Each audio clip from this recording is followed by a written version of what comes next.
Hi guys, welcome to our channel. आज जो topic हम लेने वाले हैं उनका पर्पस 11th क्लास स्टूडेंट के लिए ज़्यादा अप्रूव्ड होता है।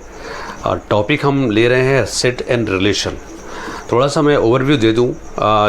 While you are coming from 10th class to 11th class, जब कोई भी स्टूडेंट 10th से 11th में आता है तो बहुत सारी प्रॉब्लम को फेस करता है। पहला कि नंबर ऑफ सिलेबस आपका इनलार्ज हो जाता है, ठीक है। दूसरा, उसी हिसाब से हमें मोड ऑफ स्टडी चेंज करनी पड़ती है, ओके। जो चीज़ें हर टॉपिक जो 11th में हमने स्टडी करना है और उसके बाद 12th जाना है, तो दोनों में कुछ मोस्टली टॉपिक ऐसे हैं जो को रिलेट करते हैं। को रिलेट का मतलब है, मैं आपको ये बताने वाला हूँ कि कौन सा टॉपिक है जो 11th 12th दोनों के लिए इम्पोर्टेंट होता है। मतलब जो 11th में हमको पढ़ना है वही टॉपिक आपको 12th में इम्पोर्टेंस देता है। ऐसा कौन सा टॉपिक है? तो पहला जो चैप्टर है आपका set and relation. Set and relation दोनों एक साथ क्यों लिया गया है उसके पीछे मैं आपको बताना चाहूँगा। सेट मैथमेटिकली हम एक वर्ड कॉमन करते हैं सेट, और हम अगर बात करें सेट का मतलब होता है set is a family. Set is a family. Set के एलिमेंट, फैमिली के मेंबर, ये दोनों को रिलेट करते हैं। फैमिली के मेंबर्स के बीच में होता है रिलेशन। कौन सा रिलेशन? फंक्शन जनरेट होता है। फंक्शन, रिलेशन टू फंक्शन आपको 12th में है और सेट रिलेशन आपका 11th क्लास में है, ठीक। तो बेसिकली आप ये समझ सकते हैं कि अगर हमें फंक्शन अगर पढ़ना है तो उसके लिए सबसे पहले अच्छी तरीके से हमें सेट के बारे में जानना होगा, ठीक है। तो हम स्टार्ट करते हैं। बहुत इजी टॉपिक है, ग्रेजुअली आपको पढ़ना है, दिमाग में बैठाना है। सारे टॉपिक का एप्लीकेशंस हम बता देंगे, उनका हमारे रियल लाइफ में वो क्या है, किससे कोरिलेट करता है, ये सारी चीज़ें हम आपको बताएंगे। ध्यान से आप वीडियो में बने रहेंगे, ओके। पहला टॉपिक है सेट एंड रिलेशन। हम बात करते हैं सेट की। Set a well defined collection of object is called set. Well defined collection of object is called set. Well defined में मैं अंडरलाइन कर रहा हूँ, ठीक है। छोटे से डेफिनेशन है पर इस डिफिनेशन में सारा टॉपिक्स है, ओके। हम यही क्लियर नहीं हो पाता है which is the well defined, which is not a well defined. The well defined collection of object is called set, and for collection we use curly bracket. For collection we use curly bracket. For example, हम घर में किसी चीज़ का collection करते हैं। हमारे study room अलग होता है, उस स्टडी रूम में कलेक्शन अलग होता है। किचन रूम, उसमें कलेक्शन अलग होता है। डाइनिंग रूम, उसमें कलेक्शन अलग होता है, ठीक। उन सब के लिए कॉमन वर्ड होता है कलेक्शन। मतलब ये बात सेपरेट है कि वो एक रूम के अंदर होगा, वो रूम डिनोट करता है इस करली ब्रैकेट में, ठीक है। और ये हमारे रियल लाइफ में इम्पोर्टेंट रोल प्ले करता है कि अगर हम अपने घर में अगर ये सारी चीज़ें हम यूज नहीं करते हैं तो आप समझ सकते हैं कि हमें एक वर्किंग में कितनी सारी प्रॉब्लम आएगी। अगर हमारा एक ऐसा रूम हो जिसमें हमने स्टडी रूम भी बनाना है, डाइनिंग रूम भी बनाना है, उसमें बैठने का बनाना है, तो there are so many hotch potch. तो बिल्कुल मैथमेटिकली हम समझते चलते हैं कि रियल लाइफ में हमारी क्या इंपॉर्टेंस है, ठीक है। तो well defined collection of object is called set, and for collection we use curly bracket, okay. And what is well defined?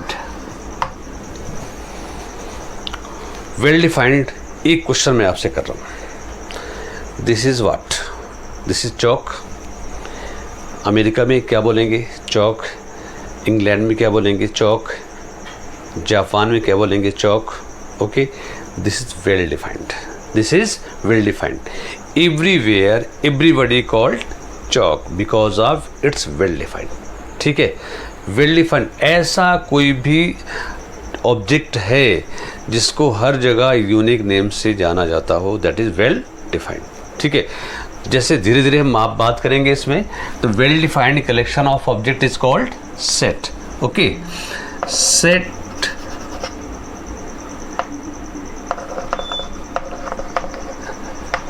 elements of set is called member, okay, and set is called family। फिर relation की बात आएगी, हम इसको correlate करेंगे, ठीक है। ये दो चीज़ समझ ले। अब आती बात कि सेट तो क्लियर हुआ कि well defined collection of object is called set. Now representation of the sets, how many types can we represent the sets, okay।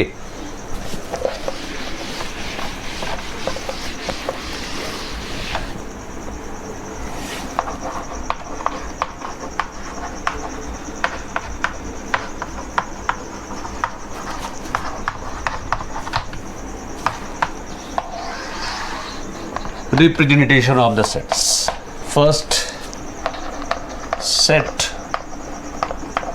builder form, second roster form।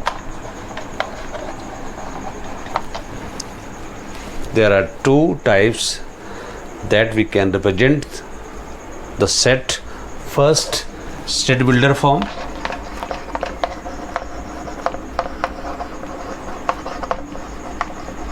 so what is set builder form? The set that can be represented in instructional form, okay, by using some variables,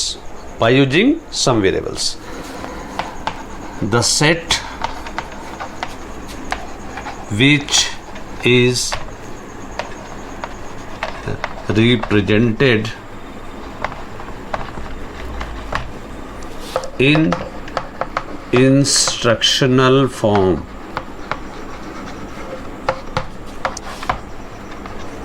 by using some variables,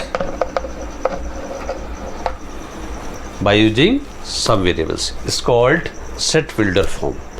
ये एक important topic है, ये remark मैं यही दे रहा हूँ कि conversion इसका आता है, conversion from set builder form to roster form and from roster form to set builder form, इसलिए दोनों को समझना ज़रूरी होता है। तो एक इंस्ट्रक्शनल फॉर्म होता है जिसमें हम एज ए वेरिएबल उसको रिप्रेजेंट करते हैं, उसको हम कहेंगे set builder form, and roster form from set builder form to tabular form is called roster form. Tabular form, table के फॉर्म में हम उसको लिखते हैं, डेटाबेस फॉर्म में हम लिखते हैं, सिंप्लीफाइड फॉर्म में लिखते हैं, किसी भी तरीके से आप उसको कह सकते हो। समझने की बात होती है, आपको अच्छे से समझना है, ओके। तो set builder form, for example A is equal to x where x belongs to n and 1 less or equal to x less or equal to 5. This is the given instruction about writing the set. Okay, x we denote the data as x. Okay, x belongs to n, n is a natural number. Okay, तो पहली चीज की आपको लेना है, इस set के अंदर रखना है natural number. What is natural number? Okay, but natural number होता है 1 से लेके इनफाइनाइट तक। कहाँ? 1 से लेके इनफाइनाइट तक। ओके, तो 1 से लेके इनफाइनाइट तक, बट यहाँ पे लिमिटेशंस दी हुई है, रिस्ट्रिक्शंस दिया हुआ है। 1 less or equal to x less or equal to 5। इसका मतलब होता है अगर लेस आर इक्वल होता है तो x की वैल्यू 1 के इक्वल होगी, लेस आर इक्वल टू 5 है तो x की वैल्यू 5 के इक्वल होगी, एंड 1 और 5 के बीच की सारी वैल्यू होगी जो नेचुरल नंबर होगा। ओके, तो इसको हम लिखेंगे as a roster form. This is roster form. ये है set builder form. Roster form क्या होता है? जो टेबुलर फॉर्म में रिप्रेजेंट करता है उसको हम कहेंगे roster form. The representation of the set into tabular form, into database form, into simplified form is called roster form. Okay, तो ये हो गया सेट बिल्डर फॉर्म, ये हो गया रोस्टर फॉर्म। नाउ 1 2 3 4 5 ओके, ठीक है। कुछ टर्मिनोलॉजी है जो मैं आपको बता रहा हूँ। ये एक सेट हो गया, this is the roster form, ये आपका सेट बिल्डर फॉर्म। हम ये कह सकते हैं 1 2 3 4 5 are the member of the set. Mathematically 1 belongs to A, 1 belongs to A, okay, or 1 is the member of A, ठीक है।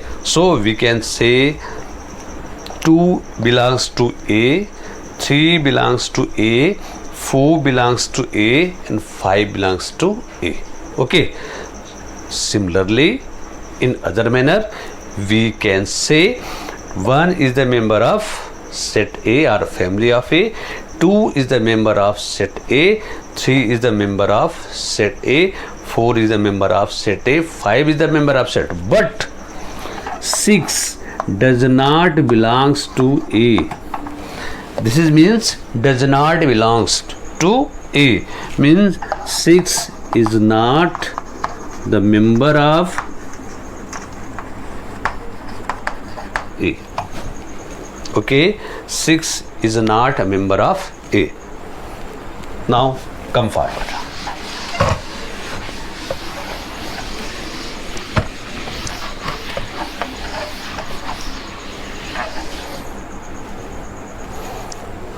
तो एक रिमाइंड करते हैं, डेफिनेशन ऑफ सेट हो गई।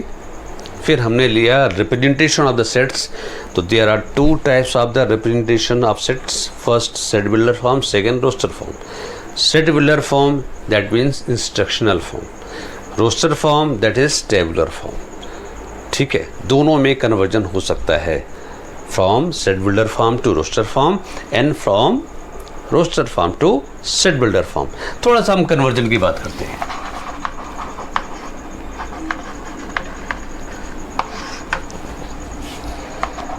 Write the set into roster form from A equal to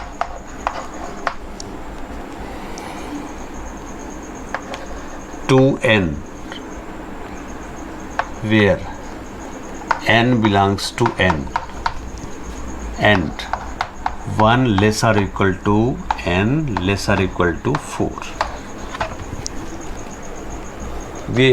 ये दिया हुआ है सेट बिल्डर फॉर्म में, इसको कन्वर्ट करना है रोस्टर फॉर्म में। ओके, नाउ हमें 2n की सारी वैल्यू आपको लिखनी है सेट के अंदर, 2n की सारी वैल्यू। बट n क्या है?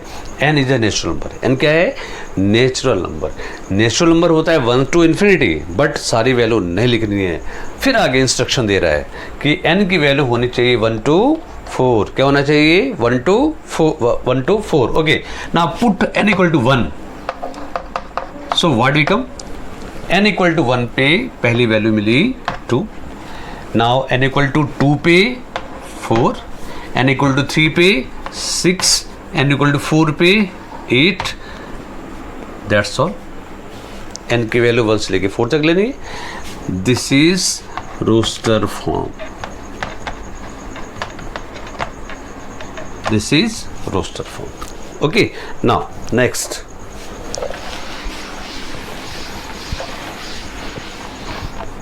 Second question, the conversion from roster form to state builder form. So convert 1, 4, 9, 16 and so on into set builder form.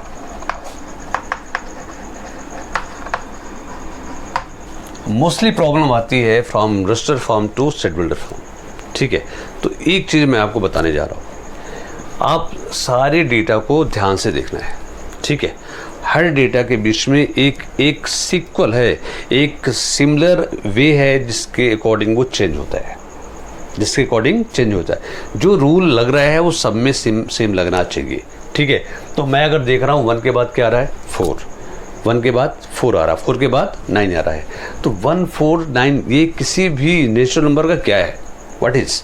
तो 1 का स्क्वायर 1, 2 का स्क्वायर 4, 3 का स्क्वायर 9, 4 का square 16 and so on. Last value दी है 100, 100 किस नंबर का स्क्वायर है, 10 का square. Okay, so now the set builder form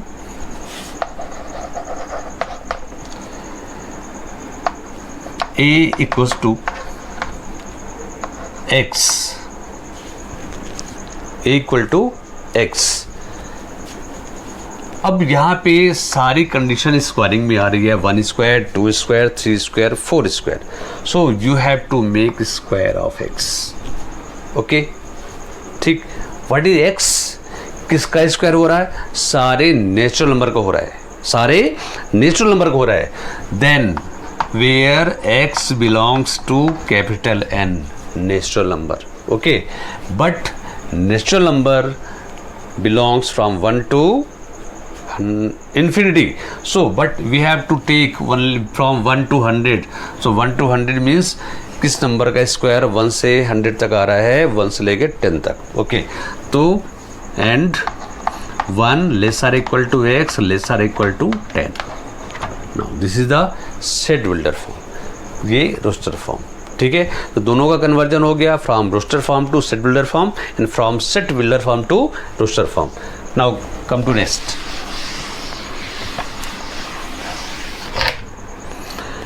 next topic आपका आता है types of the set.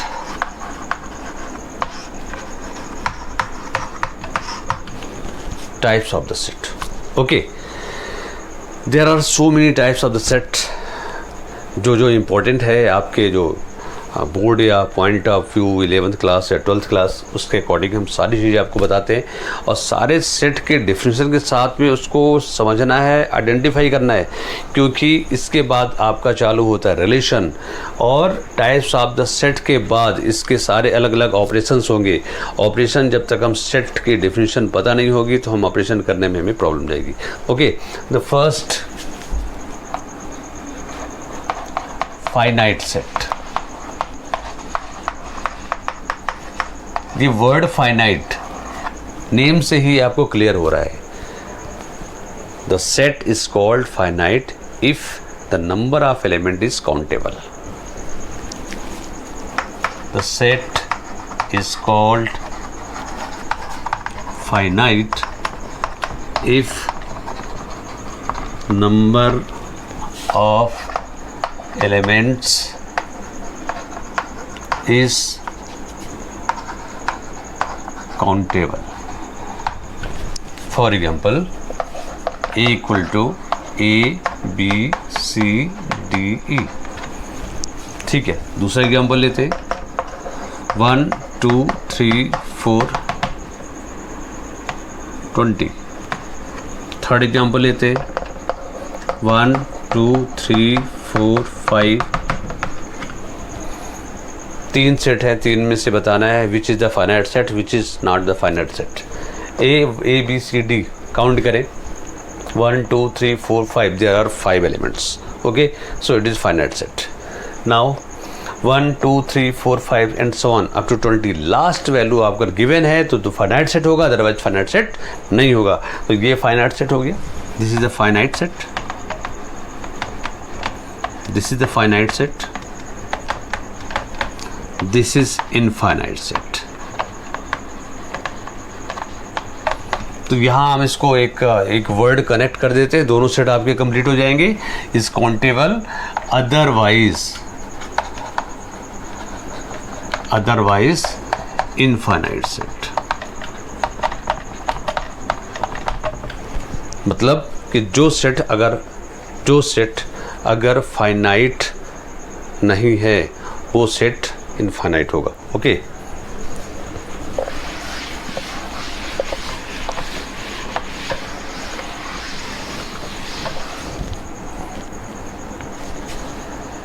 empty set. Next is empty set, null set, void set. ये अलग अलग नामों से जाने जाते हैं. Empty set, null set, void set. Okay, empty का मतलब है किसी भी सेट में कोई भी एलिमेंट का ना होना. There is no element in the all over set. Okay, there is no elements is called empty set.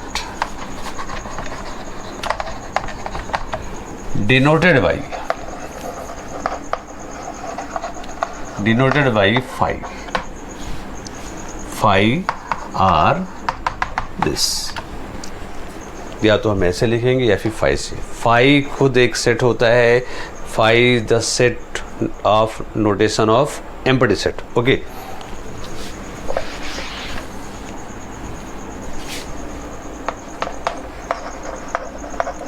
Subset. Subset की बात आ रही है, इसमें दो सेट लेने हैं. Okay, if A and B are two non empty sets, then A is called subset of B if all elements of A belongs to B. If all element of A belongs to B. For example, if A equal to 1, 2, 3, B equal to 1, 2, 3, 4. आप देख सकते हैं 1 के सारे element B में है या B के सारे एलिमेंट ए में है. यस, तो A के सारे एलिमेंट B में है, इसलिए हम कह सकते हैं A is the subset of B. Denoted by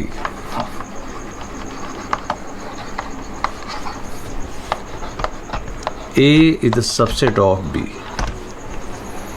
मैं आपको बता दूं, NCERT में आपको सबसेट के लिए नोटेशंस यूज किया गया है. एक्चुअली ये प्रॉपर सबसेट है. Each and every proper subset is called subset. Each and every proper subset is called subset. But ये नहीं कह सकते कि सारे के सारे सबसेट प्रॉपर सबसेट हो सकते हैं. ठीक है, तो इसलिए किसी भी प्रॉपर सबसेट को हम सबसेट बोल सकते हैं, बट किसी भी सबसेट को प्रॉपर सबसेट नहीं बोलेंगे. अभी हम बात करेंगे प्रॉपर सबसेट की. ठीक है,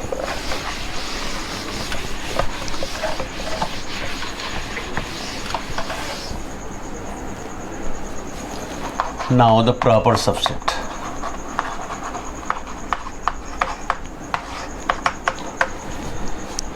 थोड़ा सा चेंज है बट वेरी इंपॉर्टेंट डिफिनेशन है. There are two sets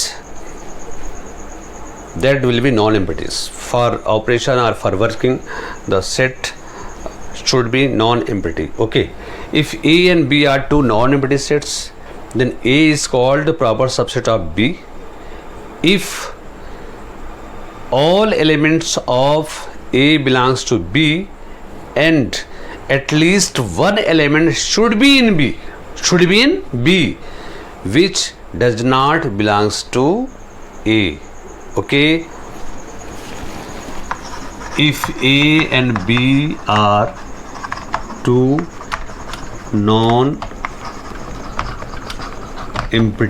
sets, then A is called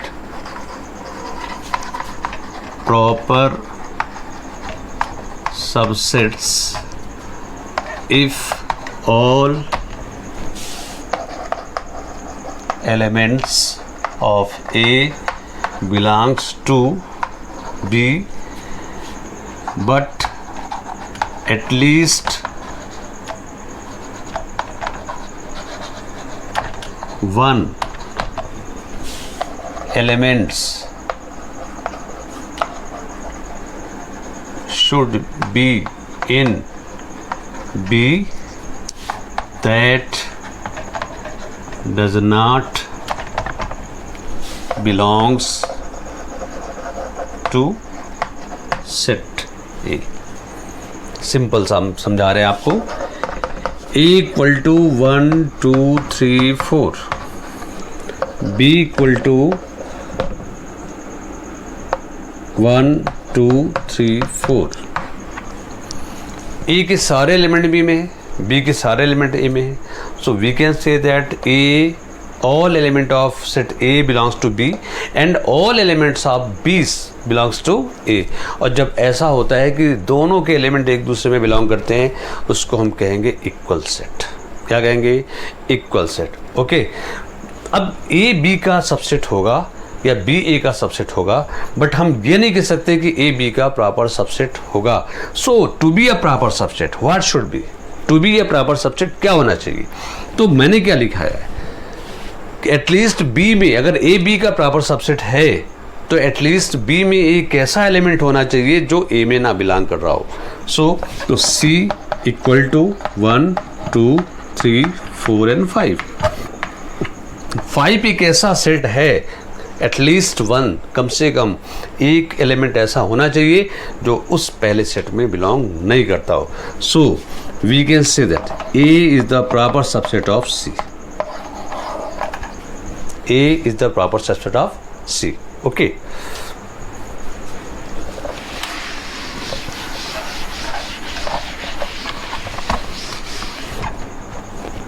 Now, universal set.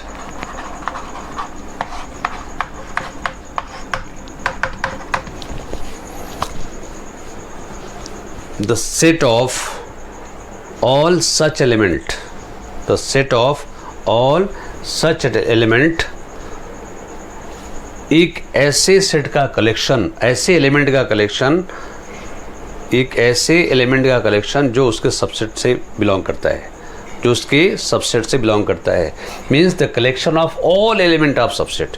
Simple, collection of all element of the subset is called universal set.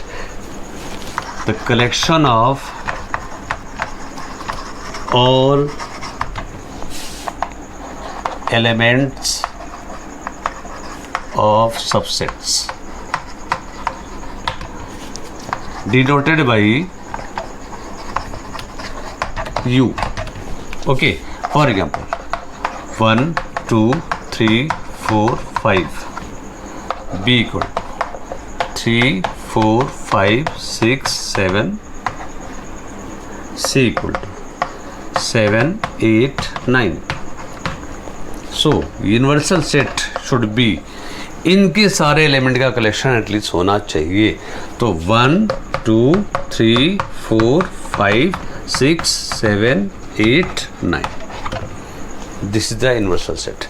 इसके सारे element belong करते हैं, B के सारे element belong करेंगे, सी के सारे एलिमेंट बिलोंग करेंगे, एटलीस्ट और भी सेट होंगे उनके एलिमेंट भी इस पे बिलोंग करने चाहिए। This is the call universal set. Okay,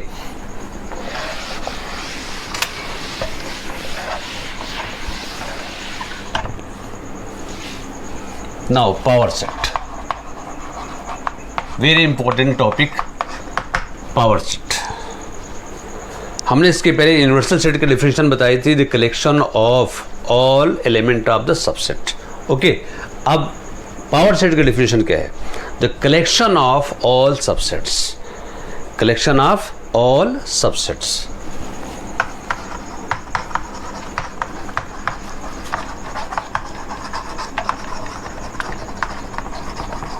Okay, the collection of all subsets is called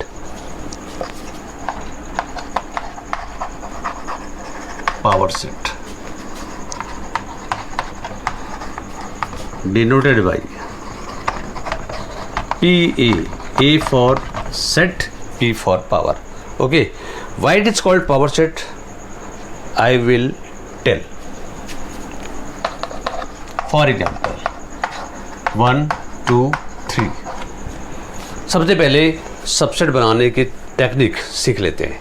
and किसी भी सेट में नंबर ऑफ सबसेट कितने हो सकते हैं? ठीक है, so the number of subset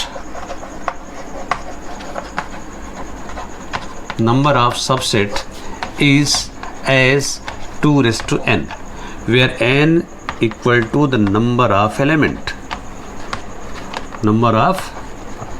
elements. Okay. अब A has 3 elements 1 2 3, so number of subset होंगे 2 की पावर 3, 2 raised to 3 means 8. कैसे होंगे? Subsets are 1 2, सिंगल ले लिया हमने पहले, फिर डबल ले लेंगे,